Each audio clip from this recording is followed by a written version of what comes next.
Jodi Arias' letter to Travis family, July 28, 2008. To Travis's family, of all the letters I must write, this is one of the most difficult, second only to the one I must write my own parents.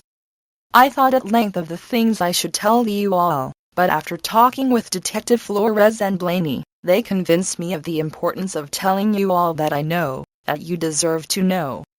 Now, I think that they told me this not primarily out of principle, but to build their own case. That is their job, it's what they do. I knew that.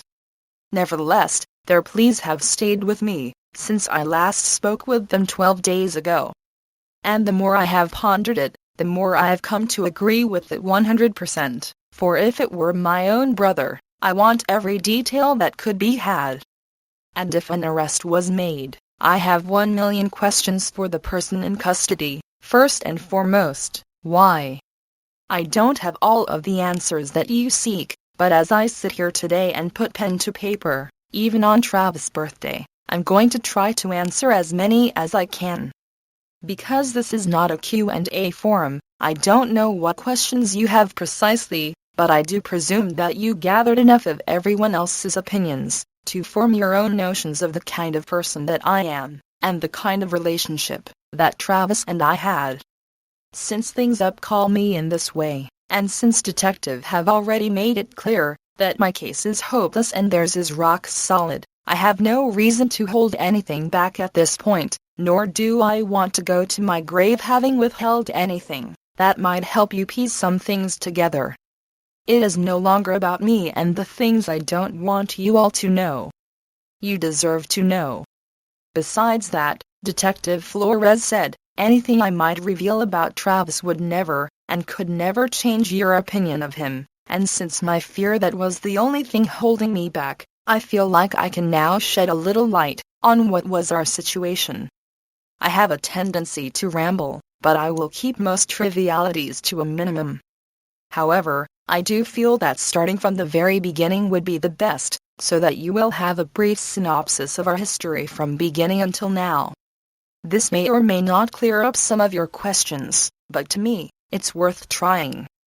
I met Travis at the Rainforest Cafe at the MGM Grand in September 2006. We later marveled and mused at the irony of meeting in such a place, as we later discovered our mutual passion for a healthy planet and the environment in general.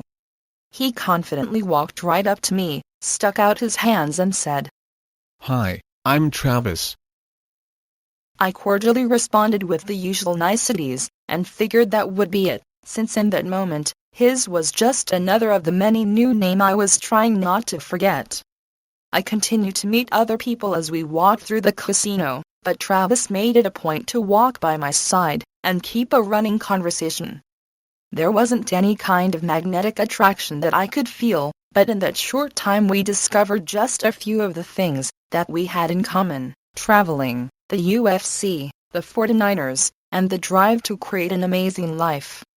After that weekend, I didn't expect to hear from him again. But surprisingly, he called the very next day. A few days later he invited me to accompany him and some friends to church in Merida. That following Wednesday, he gave me a copy of the Book of Mormon. On November 26, 2006, Travis baptized me at the church in Palm Desert, where I was living at the time. He said he never met anyone more prepared to receive the gospel. Joining the church was one of the best decisions I've ever made, and has been one of the greatest experiences of my life. I know that Travis will be richly rewarded for the role he played in bringing me into the fold. Our relationship during that time was ambiguous and defined. There was no doubt a mutual attraction, but we were in no way officially dating. By Christmas of 2006, Travis had grown to mean a lot to me. He was determined to Mormonize me further, so I received a generous lot of gifts that Christmas to serve that very purpose. Everything from a CTR ring and scriptures with my name engraved on them, and a copy of a painting of Jesus Christ, the Proclamation of Families, and a biography of Gordon B. Hinckley. His generosity never wavered the entire time that I knew him, not once. It wasn't until February 2nd, 2007, that we decided to make things official. Things went really well despite one small hang-up, Deanna Reed. I had no hostility toward her. From what Travis said, she seems like a very nice girl. But he made it clear that she could under no circumstances ever know about us, because if she found out she would freak out, and he was tired of dealing with her every time he tried to date someone. I was very understanding of this, as I had dealt with a similar situation in the past. We began to progress to the point where the talk of marriage became more and more frequent. We often talked about family structure, baby names, how many children we wanted, boys, girls, etc. Each time he referenced the future, he included me in it. To me, this was a natural progression. In May 2007, I have to move out of my home in Palm Desert, because I could no longer handle the mortgage. Travis insisted that I move closer to him, so that we could have a more normal relationship, although he expressed concern for Deanna's reaction, saying that if she found out it would be World War III. As great as things were going, something just seemed off about the Deanna thing. I knew that he still loved and cared for her very much, and I thought that was admirable, but I didn't understand why he couldn't just tell her to back off. So in a snap decision I decided to move to Big Sur instead.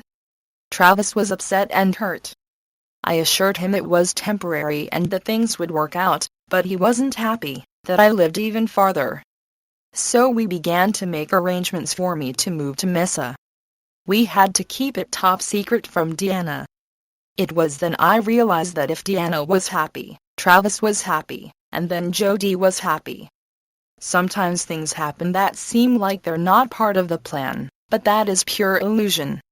No matter how painful it is, we must trust that the hand of God is at work in our lives.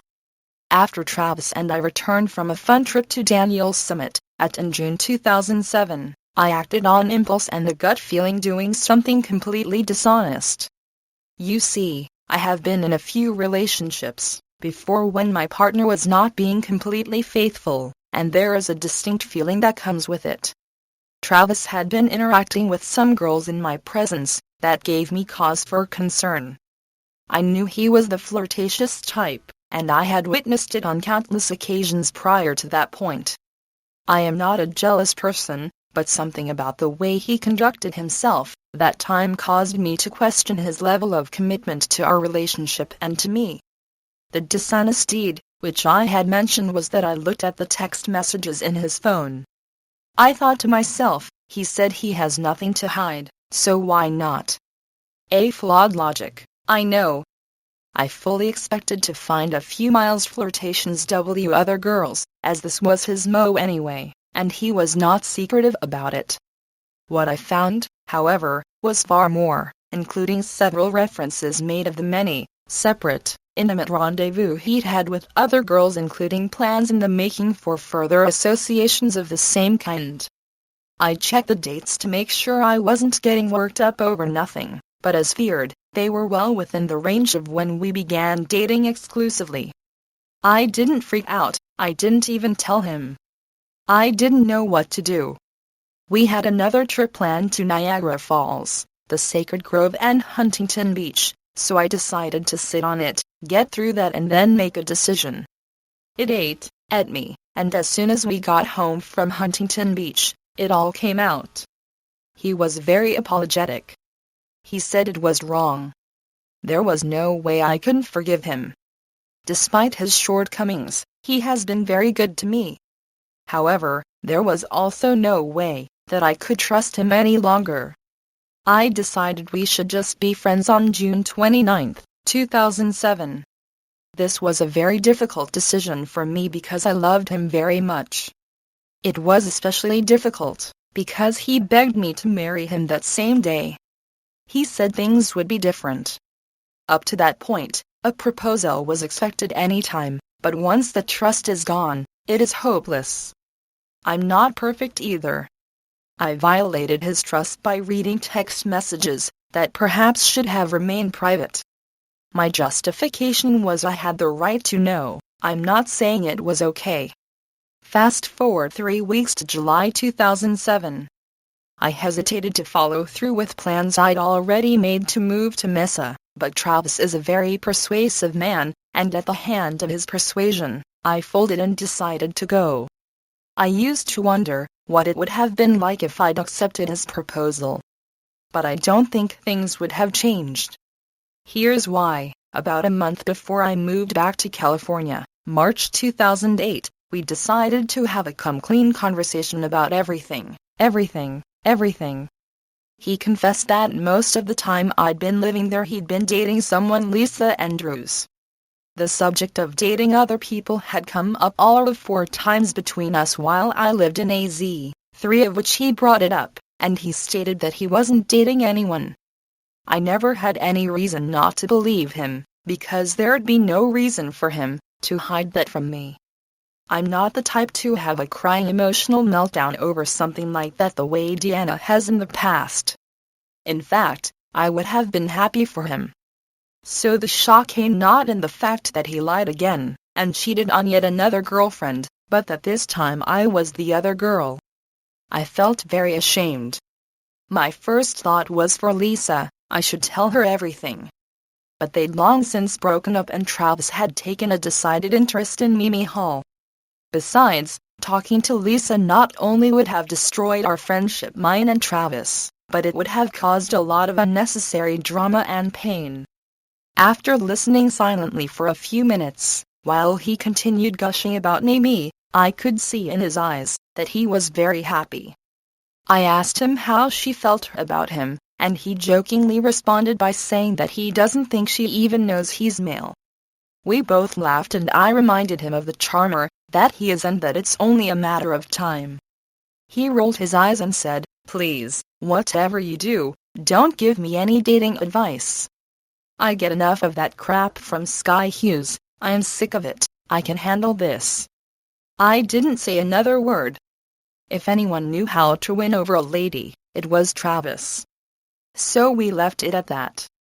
But when it was my turn to come clean, his attitude changed 180 degrees. All hell seemed to break loose. He lost his temper completely and flew into a rage. He began punching himself in the head so hard that he injured his neck and his back, and could barely turn his head from side to side. I was afraid to get near him, but I wanted him to stop. Travis never hit me in the face, but he bruised other parts of my body. It was easy to shrug off a few visible bruises with my friends. I could blame it on work or clumsiness. That only happened on 2 occasions. The second time was on a Tuesday, in early April 2008. 2 men at the Tempe business briefing actually joked, "What is Travis beating you now?" We just laughed. Playing along with their joke was the only way to protect his reputation. I know it is common behavior for women in abusive relationships to protect their partner by covering for him or her and by making excuses, but I didn't see it so much like that. Travis and I were not in any kind of committed relationship at that point. He was not my partner any longer, and it was only a matter of days before I rolled out of town in a U-Haul truck. By putting several hundred miles between us, any further opportunities for abuse, not to mention immoral conduct on both of our parts, would be prevented. But even when I moved away, he didn't let up. I stopped to sleep in Hollister, still hundreds of miles from my destination in Eureka, and Travis called me in the middle of the night, angry that I'd moved, angry that I dated other guys. It was so confusing to me, because I thought we were on the same page about me moving, and I knew how much he liked me. We both knew we were never getting back together, but it was like he was determined not to let me off that easily. I really cared for him. His cruelty and abuse never knew it made me angry. It only invoked pity and remorse. And shame as well. For he acted that way out of pain, and the last thing I ever wanted to do was hurt him. I know you all probably hate me even more than before you started reading this letter. Well, hang on, because the plot thickens, and by the time you're done reading this, You most likely won't consider me worthy of your own spit. Travis told me that I'd hurt him more than the death of his father. He is not one to dramatize things, so I knew he'd been sincere when he said that. I didn't fully understand why he felt that way. How was it that he can date and have relationships, but if I did so he branded me a whore? I knew he was hurting, but I didn't get it. Especially since he liked Mimi Hall so much. Tanisha had made mention online that I was obsessed with Travis. Obsession would not be an accurate way to term it. But if obsessed means that I've cried every day since his death, then maybe there is some accuracy there. If obsessed means that I couldn't stay away, then there is a bit of truth in that. I could not say no to Travis. He would not let me and escape his influential grasp. He called me at all hours of the night. The reason I was at his house so frequently was because he invited me over. Most of the time it was in the late evenings, when the coast was clear. He would send me sweet text messages in the middle of the night, beckoning me to get out of bed and sneak over to his house. It was too hard to resist most times. If I didn't respond to his solicitations, they would be followed by a heavy and relentless onslaught of the ultimate guilt trip. I know I should have been stronger, for his own spiritual well-being and mine. Naturally, I was flattered that he was so attracted to me, and wanted to spend time with me. Usually, the feeling was quite mutual. But it became obvious, especially after our behavior continued even after he met Mimi, that neither of us was going to be strong enough, as long as we live in such a convenient proximity. I've never regretted my decision to move back to California.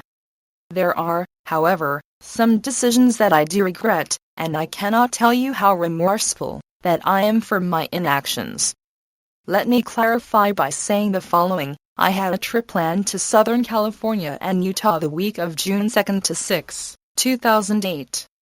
Travis found out and tried persuading me to come to AZ instead to visit him. I told him I just didn't have enough time. He acted sad and hurt and tried to guilt me into coming. I stood my ground though and said no, but I played up all of the positives, like his impending trip to Northern California. We were going to check off 3 more things on the list of 1,000 places to see before you die, which were Crater Lake. Although he'd been there when he was very young, he wanted to re-experience it, the Oregon coast, and the Shakespeare Festival in Ashland, Oregon. But he refused to be consoled and just said, "Okay, whatever, I see how it is, you don't love me," just his usual rhetoric, guilt trip lingo, etc.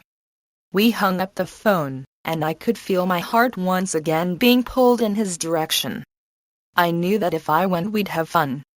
By the time I arrived in Pasadena, I made the decision to go to his house. I arrived in Mesa around 4 a.m. on Wednesday, June 4, 2008. He was already expecting me.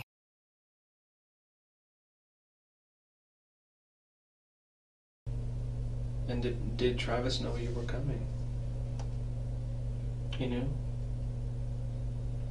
I saw you kind of shake your head a little bit. This is hard. It's okay. Did he know you were coming?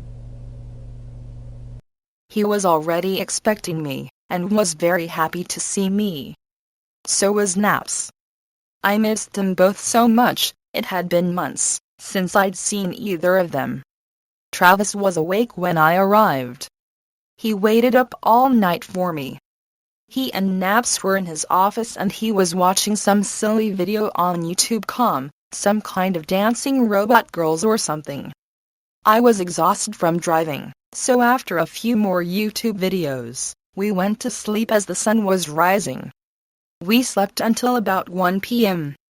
When we woke up, among other things, we tried looking at photos from past church history trips. They were on 3 CDs that I had made a year prior, but they were pretty badly scratched. Not to mention Travis' laptop had recently contracted a virus and it was difficult to bring up the disk drive.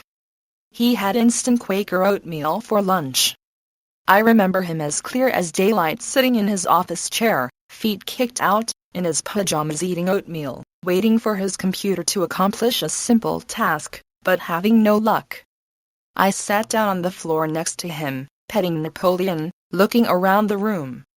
The poem I'd written back in February was still on his whiteboard. Roses are red, violets are blue, T-Dog's the best, forget all the rest, Napoleon's pretty great, too. Anyway, when we realized we weren't getting anywhere the pictures, we went back upstairs. I took pictures of him in the shower, but they were tasteful pictures. We were going for a sort of Calvin Klein advertisement kind of look. Travis and I and the rest of the prepaid world knew about the Cancun trip a year prior when it was announced, but those who were eligible weren't announced until early in 2008.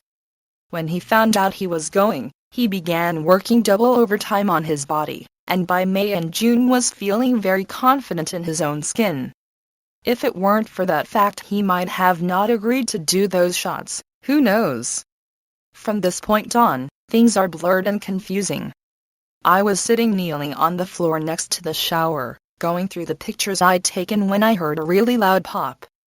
I must have been hit on the back of the head, because the next thing I knew I was lying next to the bathtub. Well, if this is his shower, I'm sitting here, I was like right here on my knees, and his bathtub was right here, and I was taking him here, and I was just going through the pictures, and I heard this loud ring.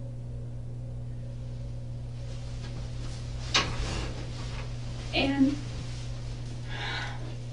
I don't really remember except Travis was screaming. I think I got knocked out, but I don't think I was out long. I know I got knocked in the head, and I've gotten knocked in the head once by my dad when he was just really mad, and it wasn't like, actually he didn't knock me in the head, he just pushed me against the wall and I hit my head and I fell. But in this case, I think it was similar because he was screaming and I was by the bathtub. And he was holding his head.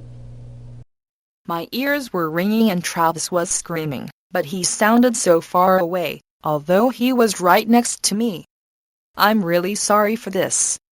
I know you're going to hate me even more than you already do, but as hard as this is, I keep telling myself that if it were my brother, I'd want to know. When I came to, I saw two individuals standing near the bathroom in the bedroom right, where the carpet ends and the tile begins. They both began walking toward us. My only thought was to run into the closet, possibly bypassing them so I could get out of the room, via the other door to his closet. But as I reached the other door, I was stopped by a male pointing a gun directly at my forehead. I was made to get on my knees near the armoire and was told not to move. By this time I'd surmised that the other perpetrator, now standing over Travis, was female, but both people were wearing black ski masks, black gloves and dark clothing, with the exception of the male who was wearing blue jeans. He left the room, and without much thought I charged the female who was standing over Travis. I shoved her hard enough that she fell over Travis, who was conscious but quiet at this point on all fours, his right hand holding his head. The girl had fallen near the left sink, close to the trash can in the corner. I pulled on Travis saying, "Come on, come on." He came forward lethargically but wouldn't stand up, and he kept saying, "I can't." I only got him about halfway down the hallway of his bathroom. I kept urging him but he said, "Go get help, go to my neighbors." I didn't want to leave him. I felt like I was going to pass out. My whole body was tingling painfully all over. I just kept pulling him. At that point I was crying and kept pleading, "Come on, please." And he said, I can't feel my legs." The girl came at me with a knife but I was able to grab her wrists. I was already weak and I felt like I could hardly breathe. She tried kicking me repeatedly in the knees. I tried blocking her and holding her hands but she was making repeated attempts to stomp on my feet, landing her target a few times. I was at an unfair advantage, because she had shoes and I was in my bare feet. At the time I didn't notice the pain, maybe it was adrenaline, but my left foot was later throbbing, and bruised, so I know she got me at least once, probably more on that foot, and she had caused 2 of the toenails on my other foot to bleed, which I didn't discover until later as well. Again, probably adrenaline. We struggled and I was able to throw her off of me again, but out of fear I ran, as she was about to double back and come after me. Again I was stopped by the male perpetrator, who had come back into the room. He yelled at her to stop. He said that's not what they're here for. I'm sorry about my handwriting, I'm shaking as I write this. She argued with him, saying they should do me, too. But he said no. He asked who I was, but before I could respond I could barely breathe by then, let alone speak. He grabbed my purse and began to go through it. I was on my knees in the bedroom. Travis was still midway in the hall of the bathroom, the female standing over him, yelling at the male. He got out my wallet and looked at my driver's license. He took the cash that was in it, and besides gas receipts I'd accumulated up to that point of my trip, I had the registration to my car, which I no longer kept in my glove compartment, because I'd cleaned my car out of all valuable items and paperwork, because it was going back to the bank any day. The registration has the address of my parents' house printed clearly on it. He said to me, as he began to stuff things back into my purse, I know who you are and know where you live. I know exactly how to find you, and I can find your family. Unless you want them all to die, you keep silent or I will silence you. I agreed, but the woman kept shouting and arguing with him. She was shouting as quietly as possible. He kept telling her to shut up, that that's not what they were here for. He finally gave under the pressure, because he held the gun to my head, and tried to fire but nothing happened, just a click. I shoved past him my purse, which was then on the floor next to me. He seemed to make no effort to stop me, but as I flew down the stairs I swear I could hear footsteps behind me. I ran out front door leaving behind my shoes, and slamming the door, as some last-ditch effort to create any kind of obstacle, to slow down whoever was pursuing me. My rental car was parked in the driveway. I was shaking and hyperventilating and crying. I kept my eye on the front door, as I backed out and drove away. Awful, I know. I didn't look as I backed out. I probably should have never been driving in that kind of state. It wasn't heightened awareness, it was blind confusion. The front door never opened. I don't know what time it was when I left, but I'm guessing it was sometime between 4:30 and 6:30 p.m., just don't know. There were 2 young girls outside playing. I don't know if they noticed me. One was maybe 9 or 10 years old, the other looked maybe 13 or 14, I'm not good at guessing ages. They both had blonde hair and they were running west down Queensboro Avenue on the north side of the street. That is one of the last details that I remember of Travis' neighborhood. When I left, Travis was alive, although he was hurt. My phone was dead, and as cowardly as this is, I probably wouldn't have called for help if I could have. I was racked with fear. I knew that if they were capable of doing what I'd seen them do, then they were capable of carrying out their threats. I did not harm Travis. I did not take his life. But looking back on the way that I acted, I might as well be held equally responsible for his death. I have 2 brothers, 2 sisters, and 2 parents, but all I kept seeing was my dad and my youngest brother, and all I could think of was their safety. A huge part of me regrets my last-minute decision to go to Travis' house that week. Part of me has faith in the notion that all things happen for a reason. I wish I could give you more. I did not commit a murder that day, nor would I ever harm Travis. The evidence against me was presented to me by Detective Flores. There's a lot. The only explanation I have for that is this: I was there that day. I never committed a crime, therefore it never occurred to me that I would need to cover my tracks. Whoever did this came prepared. All I can say now is that I am deeply remorseful for the pain you have been experiencing. If I could give my life in exchange for Travis' life, so that he could live here again amongst the people that love him, I would do so without a shadow of hesitation. What happened that day was horrible. I am so sorry that I didn't have more courage to stop it, or more power. My heart has ached to no end during this entire traumatic experience. Putting on a smile, and pretending things were fine for my family didn't work out so well. I felt like I was a danger living near them, and began to make preparations to move back to Monterey, where I'd lived 4 years ago. I loved Travis very much as a friend. We had our fair share of arguments, but I would never intentionally hurt him. I did hurt him emotionally, and for that I am very sorry, too. But above all, I hope you can find peace. I know that his killers are still at large, and each and every day I've been praying not so much that they are brought to justice, but for my family's safety and protection. At the end of the day I have to give it all to God. God is fair and just. And regardless of what the world believes, I am so grateful that it is ultimately his opinion that counts. Again, I would never hurt Travis. He has shown me very little other than kindness and generosity. He would give me the world if he could. He assisted me in moving to and from AZ. He let me store my books and artwork at his house, when I had no room for them. He was constantly doing little things for me, just always full of thoughtfulness. We traveled to many places together, each determined to conquer the book 1,000 Places to See Before You Die. I hesitate even mentioning all of the little knickknacks he'd accumulated that adorn his house, as a result of our travel together, or through gifts from me that he treasured, and proudly displayed for fear it would taint your opinion of those same items, which are no doubt now in your possession.